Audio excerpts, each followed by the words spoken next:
Okay students, आगे continue करते हैं, स्टार्ट करते हैं। 12 सीबीएसई अकाउंट्स में chapter number 8 dissolution of a partnership form. ठीक है, ये आपका वॉल्यूम 1 का चैप्टर नंबर 8 है।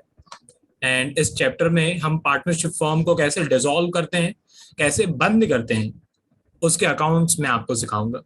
ठीक है, सबसे पहले तो मैं सम्स मैं आपको पता है मैं कैसा हूँ, मेरे को ये चाहिए कि आपको हर चैप्टर का मीनिंग पता हो।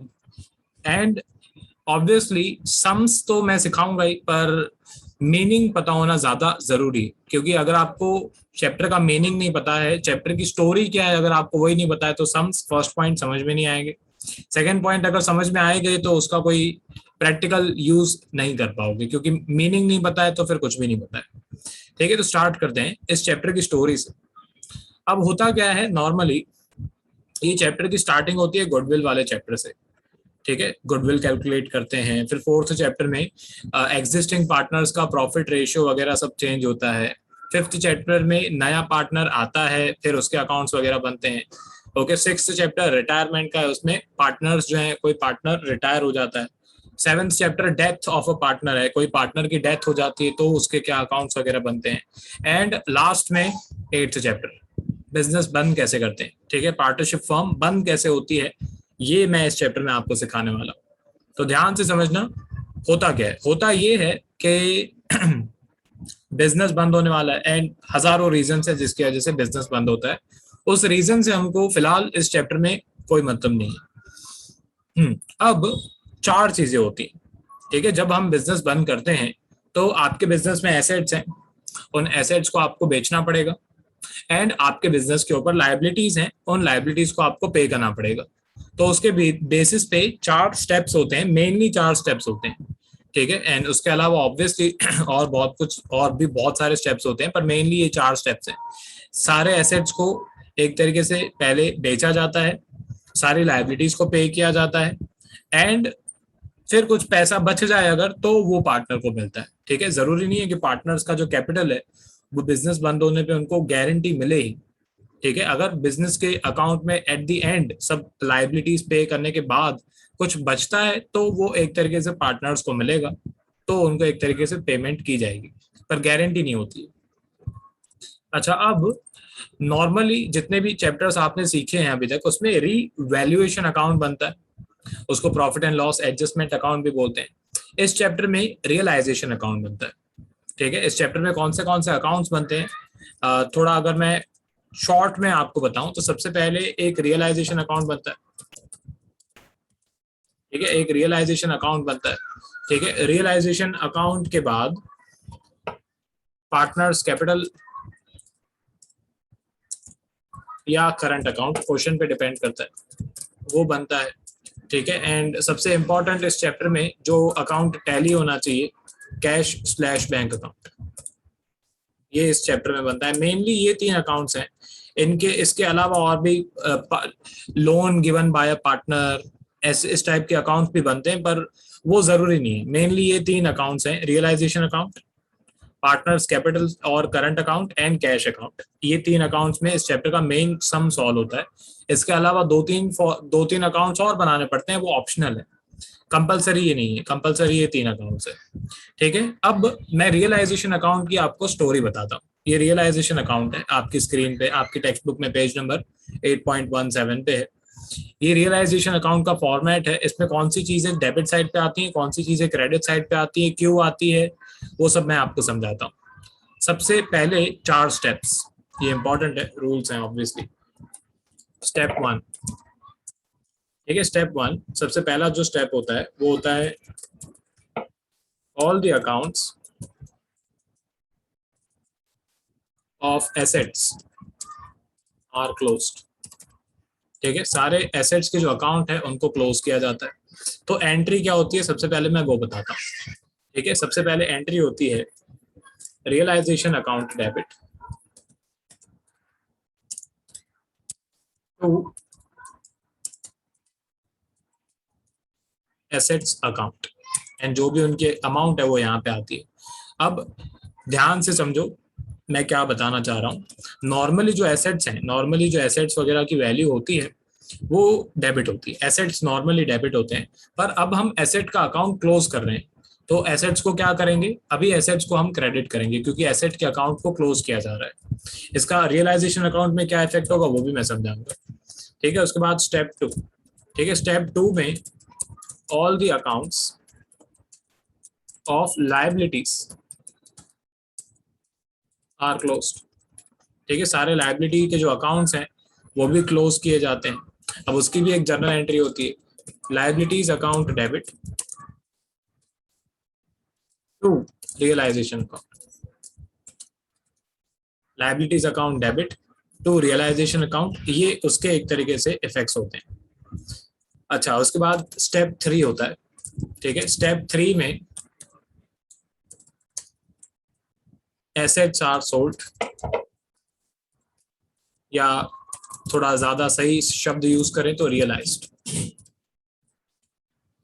ठीक है, एसेट्स को या तो रियलाइज किया जाता है, बेचा जाता है, बात एक ही है। तो पैसे मिलेंगे तो cash slash bank account debit पैसा आएगा उसमें, एंड ऑब्वियसली ये पैसे को हम ट्रांसफर करेंगे रियलाइजेशन अकाउंट पे, क्रेडिट साइड पे। ठीक है, अब बहुत सारे स्टूडेंट्स यहाँ पे बोलते हैं सर एसेट अकाउंट होना चाहिए ना क्योंकि एसेट बेचा है, पर ध्यान दो एसेट अकाउंट हम पहले से ही क्लोज कर चुके हैं, अभी वापस से एसेट अकाउंट लिखने की जरूरत नहीं है, अभी रियलाइजेशन अकाउंट आएगा। ठीक है, ये जो थर्ड वाली एंट्री है ये फर्स्ट वाली एंट्री से कनेक्टेड है। पहले रियलाइजेशन अकाउंट ध्यान से देखो डेबिट हुआ था, एंड अभी पैसे मिले तो रियलाइजेशन अकाउंट क्रेडिट हुआ। रियलाइजेशन अकाउंट में इसकी क्या एंट्रीज होंगी, कैसे इफेक्ट्स होंगे डेबिट साइड क्रेडिट साइड, वो भी मैं बताऊंगा। पर इस चैप्टर के दो मेन पार्ट्स हैं, short sums and long sums. Long sums and short sums दोनों आपको आने चाहिए, एंड शॉर्ट सम से मेरा मतलब है जर्नल एंट्रीज। लॉन्ग सम में तो ऑब्वियसली अकाउंट्स वगैरह बनाने पड़ेंगे, एडजस्टमेंट सॉल्व करनी पड़ेगी, सेम जैसे अभी तक हम करते आ रहे हैं, चेंजेस ऑब्वियसली होंगे।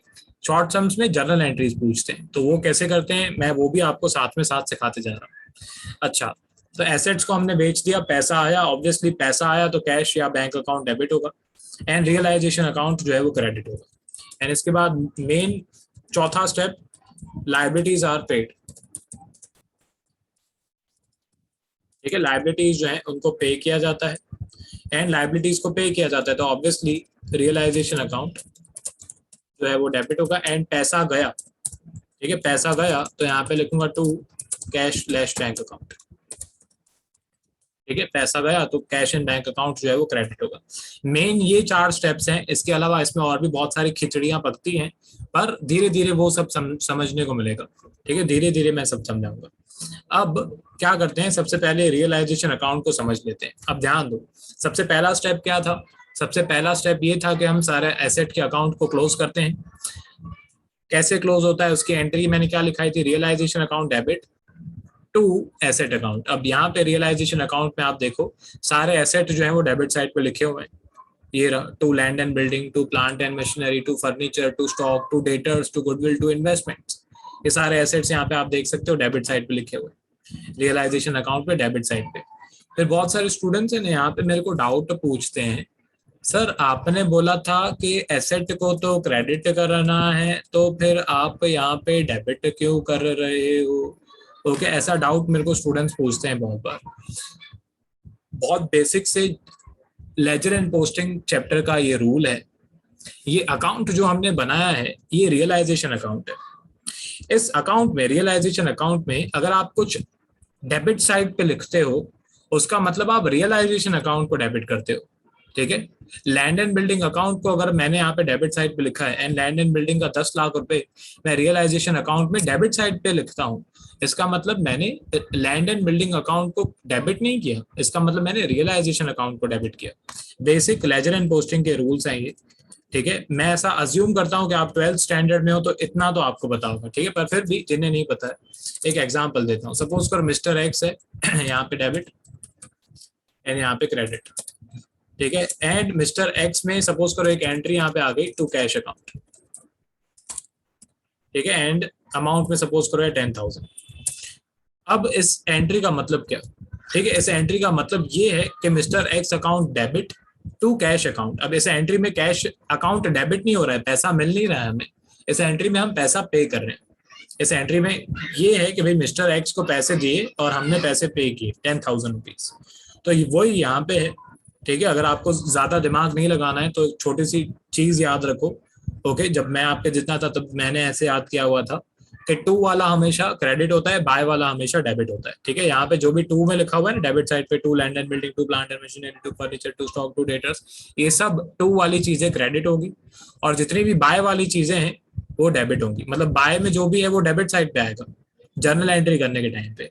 मतलब sundry creditors, by sundry creditors, तो एंट्री क्या बनेगी इसकी, sundry creditors account debit to realisation account. And यहाँ पे जो टू में लिखा हुआ है वो जर्नल एंट्री करने के टाइम पे एक तरीके से क्रेडिट साइड पे आएगा। मतलब realisation account debit to land and building, realisation account debit to plant and machinery.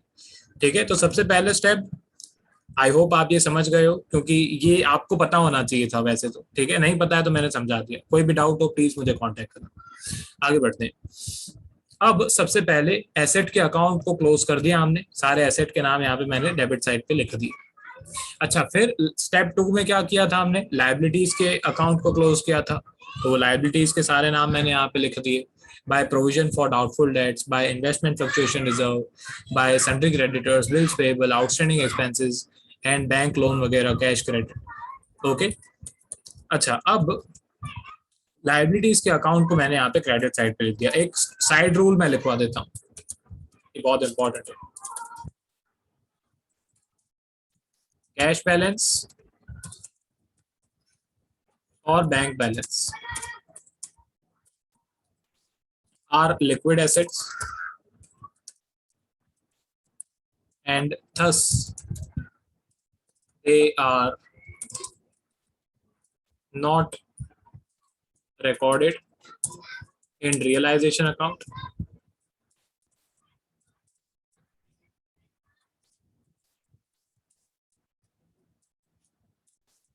A separate cash or bank account is made. ठीक है, यहाँ पे अंग्रेजी में यही मैंने लिखा कि कैश एंड बैंक जो है वो लिक्विड एसेट है। ठीक है, ऐसा नहीं है आप कैश को बेच नहीं सकते हो। ठीक है, आप कैश 10 रुपए की नोट को बेचने जाओगे तो सामने से 10 रुपए ही मिलेंगे आपको। तो ये लिक्विड एसेट है, इन्हें हम बेच नहीं सकते हैं। ठीक है, तो इनके लिए अलग से अकाउंट बनाया जाता है, बैंक या कैश अकाउंट। इनको रियलाइजेशन अकाउंट में नहीं लिखा जाता है। ठीक है, अच्छा, अब स्टेप 3 पे आ जाते हैं।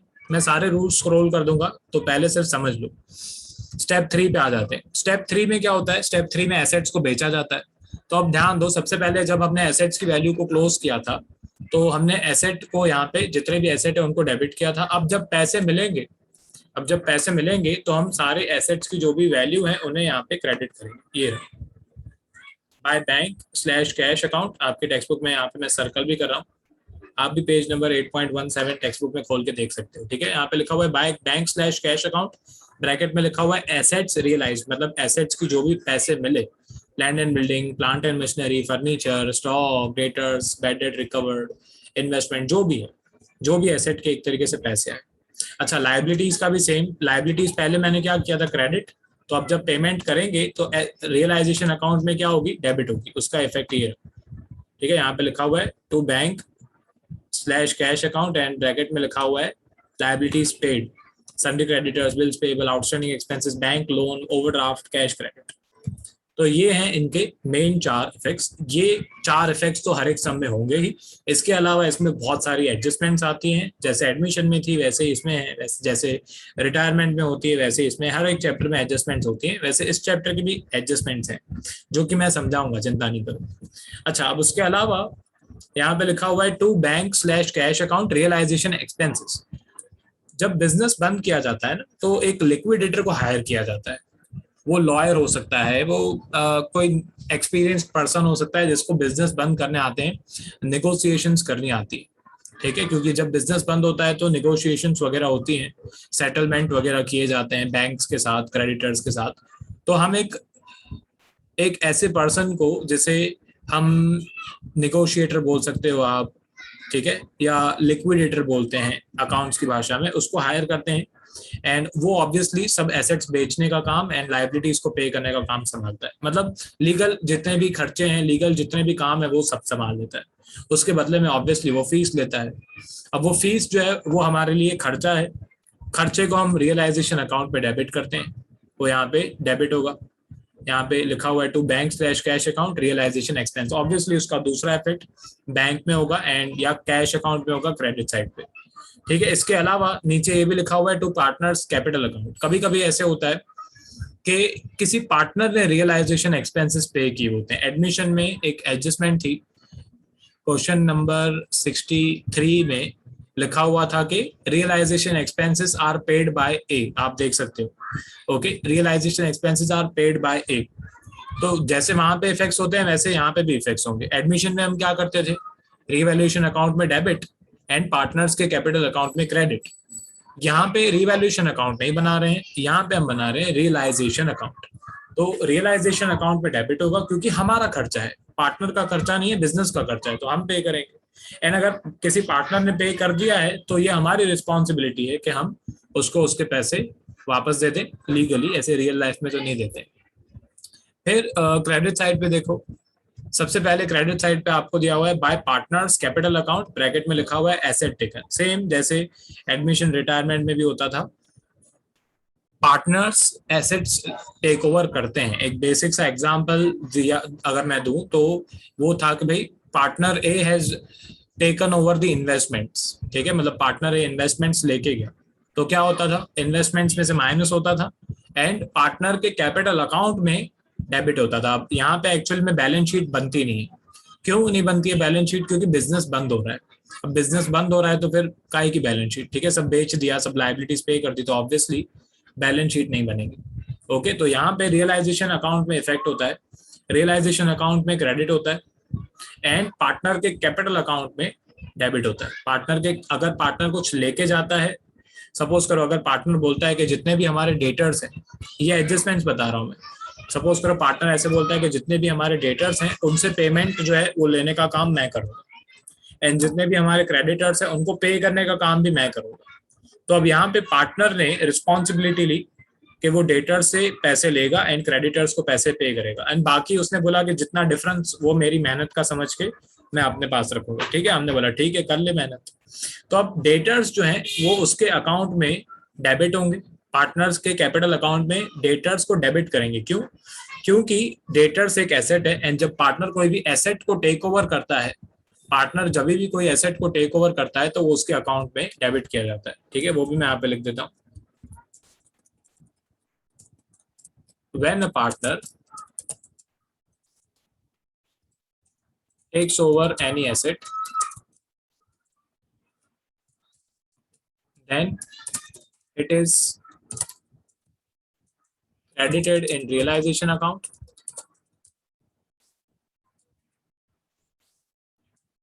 and debited in the respective concerned partners capital account, capital slash current account. ठीक है, ये रूल हो गया। चलो ठीक है, आगे बढ़ते हैं। अच्छा, क्रेडिटर्स का भी मैं बता देता हूँ।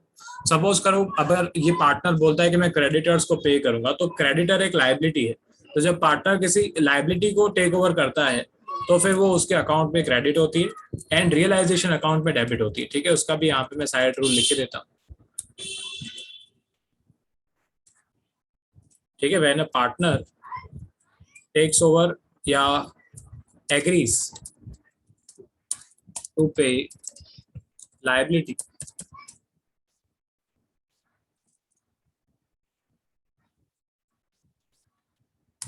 of the firm, then it is debited in realization account and credited in the respective partners capital या current account, डिपेंड करता है क्वेश्चन के ऊपर। अच्छा, एक और पॉइंट मेरे को याद आई, एडमिशन चैप्टर में एक सम मैंने आपको बताया था। ठीक है, करवाया नहीं था, मैंने बताया था, मेरे को अभी भी याद है। वो सम में ये था कि फ्लक्चुएटिंग कैपिटल मेथड को, सॉरी फिक्स्ड कैपिटल मेथड को फ्लक्चुएटिंग कैपिटल मेथड में कैसे कन्वर्ट करते हैं। ठीक है, ये सम था कि क्वेश्चन में आपको फिक्स्ड कैपिटल मेथड दिया हुआ है एंड उसको फ्लक्चुएटिंग कैपिटल मेथड में आपको कन्वर्ट करना है। तो मैंने आपको क्या बोला था कि पहले पार्टनर्स करंट अकाउंट का बैलेंस निकालो। नॉर्मली हम पार्टनर्स करंट अकाउंट का बैलेंस शीट में ट्रांसफर करते हैं, पर उस सब में मैंने आपको क्या बोला था कि क्योंकि अभी कन्वर्जन करना है तो हम जो बैलेंस है वो हम ट्रांसफर करेंगे पार्टनर के कैपिटल अकाउंट में। यहाँ पे एक्चुअली आपके पास कोई और चॉइस नहीं है क्योंकि अभी कोई बैलेंस शीट बनने वाली है नहीं। यहाँ पे जो पार्टनर्स कैपिटल का लास्ट में पैसा बचता भी है वो भी हम पे कर देते हैं क्योंकि बैलेंस शीट बनने नहीं वाली है, तो जो भी बैलेंस है वो वैसे भी कैश अकाउंट पे जाने ही वाला है। अब यहाँ पे क्या होता है, आपको जबरदस्ती करंट अकाउंट को कैपिटल अकाउंट पे कन्वर्ट करना ही पड़ता है एट द एंड। मतलब जो भी करंट अकाउंट का बैलेंस आएगा वो कैपिटल अकाउंट में आपको ट्रांसफर करना ही है, एंड फिर जो भी कैपिटल अकाउंट का बैलेंस आएगा वो बैंक अकाउंट में ट्रांसफर करना ही है क्योंकि कोई बैलेंस शीट बनने नहीं वाली है। और जो भी पैसा बचता है, आता है, बचता है, जो भी है वो एक तरीके से हम पे करें करने ही वाले हैं। ठीक है, तो ऐसा होता है इस चैप्टर में। तो ये पार्टनर्स रियलाइजेशन अकाउंट जो है वो मैंने आपको समझा दिया।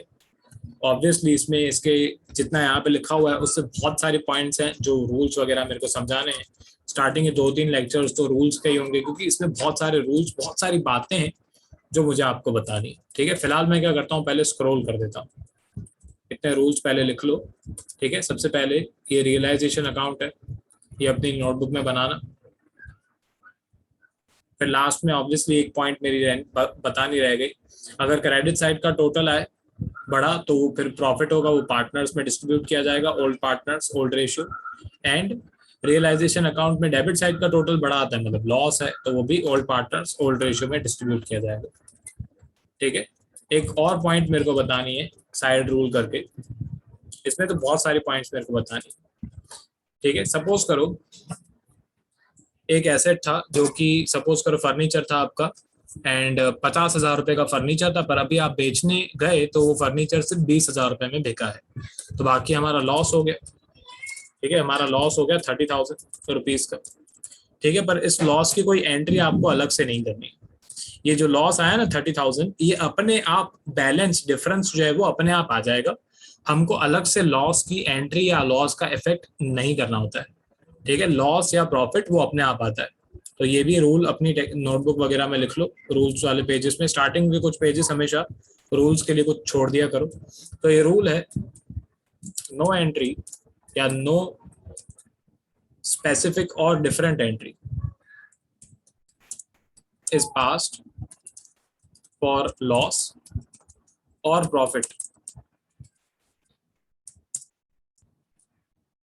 on any asset or liability.